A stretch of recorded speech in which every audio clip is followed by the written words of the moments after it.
はい、皆さん、こんにちは。今回は Enlisted Future Tech Tree 2についてやっていきたいと思います。で、概要的なことは、おそらく皆さんもご存知だと思うので、そこは省きます。10段階が5段階になったよみたいなことは省きます。その代わりに、各国のティアごとにポイントとなる武器とか車両について重点的にやっていきたいと思います。で、早速なんですけど、ドイツ軍のティア1にベレッタの M38 が来ました。20発弾倉なんですけど、性能がすごくいいので、これを本当にこの低ランク帯に置くのかっていう感じでフォーラムですごく言われたやつです。で、これが結局ドイツ軍のティア1っていう形で落ち着いたので、同じくティア1で最初から解放されてる衛星兵とかが持つ武器は、これで決定なのかなというところです。IAR の 81C っていうのがいます。結構強力なやつなんですね。50キロ爆弾を2つと250キロを1つ持ってます。で、その250キロ爆弾の方はかなり強力なので、ロシア軍最強クラスの T34 とか KV1 でも簡単に普通に破壊できます。あと機関砲の方も 20mm を持ってるので、敵の戦闘機も簡単に落とせます。次に日本のティア1に関しては38式歩兵銃がかなり優秀なので、これですね、有坂タイプ38ライフルってやつです。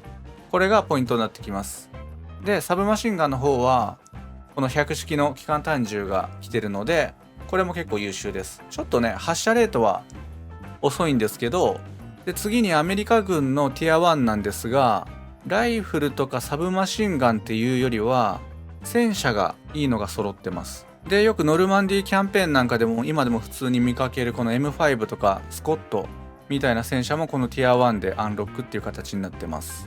で、いろいろ軽戦車系がアンロックされるんですけど、実は私が厄介だなと思うのがこの M13 なんですよ。っていうのが、他の普通の戦車って手法を動かす速度が秒速14度とか20度ぐらいのスピードなんですけど、この M13 は60度のスピードで動きます。だから敵を見つけるとかなり早く照準を合わすことができるんですね。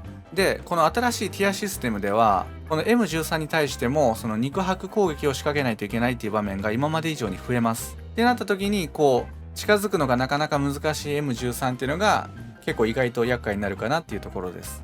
で、ソ連軍のティア1っていうのは結構地味です。 TPD34 っていうサブマシンガンが来てます。ソ連軍のサブマシンガンらしく発射レートが920発ってめちゃくちゃ速いんですよ。なんですけどマガジンが25発しかありません。なのでちょっとバランスが悪すぎて逆に使いづらいかなっていうところです。で、ドイツ軍のティア2なんですけど、で、戦車の方は4号 E 型、これがポイントになるかなっていうところです。これは歩兵への榴弾の威力がとても強い戦車です。だから歩兵が固まってるところにこの榴弾を打ち込むと結構バンバン倒せるっていうタイプの戦車です。で、ドイツ軍のティア2に関しては航空機のアンロックが結構たくさんあります。以前にも動画に撮ったシトゥカの D5 なんかもここにいます。これはほんと50キロ爆弾4つと250キロ1つっていう風な感じで 20mm の機関砲も持ってるので、武装に関しては全く問題ないです。スピードがちょっと出づらいっていうのもありますが、機体制御もしやすくて初心者にも使いやすい。それでいて攻撃力がめちゃくちゃ高い。なので敵の歩兵でも戦車でもバンバン倒していけるっていうような感じになってます。これおすすめです。で、日本軍のティア2に関してはタイプ99って99式が来てるんですけど、歩兵銃が優秀なのでこれは無理してあれしなくてもっていうところです。で、姿勢2型のサブマシンガンがもうここで来るんですよ。日本軍のキャンペーンではかなり後半の方で位置してますが、これがもうここで手に入る、アンロックできるっていう形です。超低反動で発射レートもいいのですごく使いやすい銃です。軽機関銃の方は11年式と97式っていうのがここでアンロックっていう形になってます。11年式はちょっとあれですけど、97式の方は結構強いのでもうここで来るんだっていう感じですね。スコープがついてて、で、対戦車兵器の強いのがもうここで一気にアンロックされるので、その辺はもう心配ないかなっていうところ。あとはゼロ戦がアンロックされます。めちゃめちゃ機動力が高くて、でも装甲が薄くてっていう機体なんですけど、20mm の機関砲を一応持ってます。けど弾薬がめちゃめちゃ、弾数がめちゃめちゃ少ないので気をつけて撃たないとすぐに弾切れっていう形になります。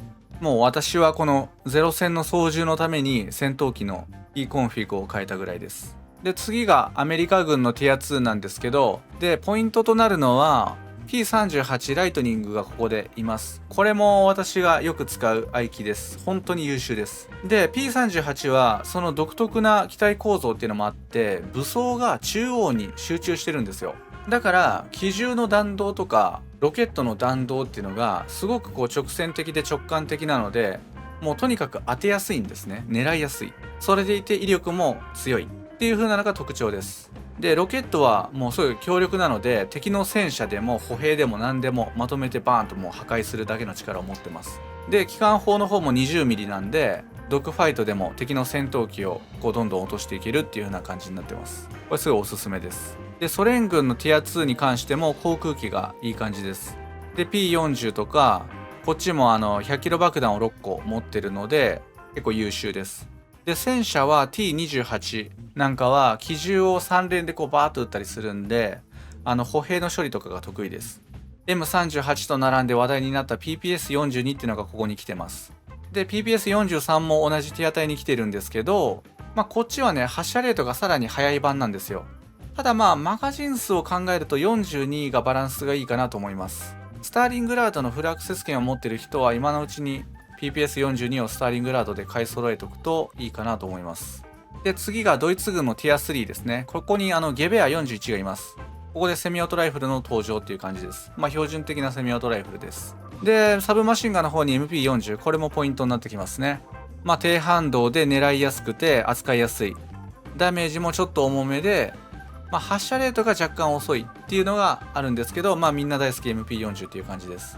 で、対戦車兵器のパンツァーファースト60がここで来てるので、これはかなり強力です。もう戦車は大体これで倒せるっていう感じです。で、日本軍に関しても、日本軍のティア3、ここで姿勢兵型、これ日本のセミオートライフル5発弾倉のものですね。で、私は38式砲兵銃の方をよく使いますが、セミオートを使いたいっていう人はこっちっていう感じです。で、あとはシグと96式の機関銃っていうのが来てます。なんですけど、まあ他の国と比べると、あまりにアンロックされる武器の数が少ないかなというふうには思います。で、ここで、まあ、火炎放射が使えるようになるので、まあ日本のティア3は火炎放射が使いたいっていう人がこう来るかなっていう感じですね。あとはまあ姿勢兵型とかね。で、次がアメリカ軍のティア3なんですけど、ここでサブマシンガンにランチェスターですね。ランチェスターの銃声は結構好きです。っていうよりも、まあバーですね。このブローニングシリーズがここで、登場してます。ブローニング M1918A2。これが軽機関銃なんですけど、まあなかなか強力です。同じ軽機関銃って言っても、やっぱり日本の96式とはちょっと使い心地がだいぶ違うかなっていうところです。まあちょっとバトルレーティングの方はまだどうなるかわからないですけど、もしここで戦うっていうような形になると、ちょっとバーを相手にするのはちょっと大変かなと思いますね。で、航空機の方はボーファイターがいます。チュニジアのレベル30ぐらいで手に入るやつ。めちゃめちゃ強いやつ。前回、まあフォーラムでもいろいろボーファイターの位置がとは言われてたんですけど、やっぱりこの辺の位置で定着っていう形になってます。あとは、マスタングがいますね。なので、まあ日本の、航空はなかなか大変かなとは思います。結構敵が強いので、ゼロ戦で対処しないといけないっていう形になります。まあなんでその中で日本軍がゼロ戦でバンバン敵機を落としていけたらかなりかっこいいかなというふうには思いますね。で、次がソ連のティア3 SVT38 が来てますね。あとはサブマシンガンの方にシュパーギーのボックスタイプが来てます。対戦車兵器としてパンツァーファーストが来てるのでかなり心強いですね。戦車の方もだんだん強力になってきて T34 系とあと KV1 が来てます。この辺だいぶ強力です。お互いにパンツァーファーストでやり合うっていう感じですね。で、次がドイツ軍のティア 4ZH29 が来てます。これはセミオートライフルで10発弾倉のものです。リロードが 2.1 秒とかなり速いです。銃剣もついててとてもいいセミオートライフルです。これ一つポイントになってきます。で、サブマシンガンの方にベレッタの M3840 発弾倉。これはさっきのティア1でアンロックされる M38。あれが20発弾倉なんですけど、こっちが40発っていう形です。で、まあここでポイントとなるのが、ここでユンカース188っていうのがいます。これはもうよく知られた強力な爆撃機です。250キロ爆弾をばらまいて対地攻撃で大量キルを取ります。で、日本軍のティア4、もうさすがに要素が少ないですね。ここで、姿勢オツ型のライフルがここに位置してますが、これは、位置的にはあんまり良くないです。本当はもう1個下のランクにいるべき銃です。この4式小銃っていうのはここにふさわしい銃です。10発弾倉でセミオートライフル。金武器の姿勢兵型の拡張マガジンとほぼ同じ内容になってます。であとは長距離射程版の火炎放射っていう形なんですが、まあさすがにちょっと要素がもう少ないかなというところです。で、アメリカ軍のティア4、ここで M1 ガーランドが来てます。まあ、前回の内容で M1 ガーランドが構造上日本軍とマッチングしないっていう形になってたんで、フォーラムでもだいぶ残念がられてたんですけど、変更でそういったことはなくなりました。日本軍ともマッチっていう形に一応なってます。で、M1 ガーランドが8発弾倉なので、下のティアには行かずにここに来たっていう形ですね。で、戦車の方はこのジャンボが出てきます。これは装甲が 150mm とかあるめちゃめちゃ頑丈で強力な戦車です。で、まあ私の体感としてはもうここまで来ると戦車を出して対抗とかっていう形よりはもう爆発パックで処理した方が早いっていう感じですね。で、ソ連軍のティア4。これは SVT40 優秀なセミオートライフルです。あとはまあ戦車ですね。T34 とか、そういう強力な T34 系の、強力なラインナップっていう形になってます。で、最後がドイツ軍最終ランクティア5です。FG42、42-2と来てます。で、ここの違いっていうのが、42-2の方がだいぶ反動が抑えられてます。なので、使うとしたら42-2をおすすめします。で、アサルトライフルがこうラインナップされてっていう形ですね。MP43-1 とか STG44 っていうドイツ軍最強のアサルトライフルがここでアンロックっていう形になってます。で、MKB42 の H っていうのは、スターリングラードでちょっと特別な銃です。っていうのも、公兵が持てるアサルトライフルなんですよ。普通公兵ってアサルトライフル持てないんですけど、スターリングラードキャンペーンで現状、特別に持つことができる銃になってます。で、その前にキラーイがいます。まあ先日バフがかかったキラーイですね。反動抑制のバフがかかりました。で、戦車の方はタイガー2とこういます。タイガー E 型でも十分すぎるほど強いです。で、航空機に関してはもうこのラインナップであれすると、カタログスペックではちょっとわからない部分があって、っていうのがこのフォッケヨルフのドーラに関しては、スペック上かなりいいんですけど、まあ実際もいいですけど、実際に操縦してみると結構暴れるんですよ。結構操縦が難しい。こう結構くるくる回ったりするので。なのでその辺はちょっと注意が必要かなっていう風な感じで思います。特に近地系で交換しようとしている人は、まあそこはちょっと一回把握しておいた方がいいかなと思います。ちょっとね、独特なんですよ。で、日本軍ティア5いません。早く追加されてほしいですね。で、アメリカ軍の最終ランクティア5。ここは M2 カービンが来てますね。連射性が良くて30発弾倉と、十分で銃剣もついてるっていうとても優れた銃です。で、軽機関銃の方がブローニング M1919A6 がここでアンロックっていう形になってます。で、100発弾倉の軽機関銃なんですけど、気をつけないといけないのが、移動ナーフがかかるっていうことです。65% 移動速度が遅くなります。で、航空機の方に P47 サンダーボルトですね。これが来てます。これもアメリカ軍最強の航空機です。で、本当に強力なロケットと、爆弾を持っているので、対地能力が非常に優れてます。で、さらに機関砲の方も強力なので、十分戦えます。操縦の癖みたいなものもないので、非常に扱いやすいという形になってます。で、最後がソ連軍のティア5最終ランクにシュパーギンとフェドロフ。で、これは前回のフォーラムで結構言われてたんですよ。シュパーギンとフェドロフは同じランクでいいと思うっていうことが。なので、その意見を組んだっていう形です。で、戦車の方に IS-1 と IS-2。IS-2 は非常に頑丈な装甲を持ってるんですけど、ちょっとリロードが遅いっていう特徴があるので、そこは注意が必要かなというふうに思います。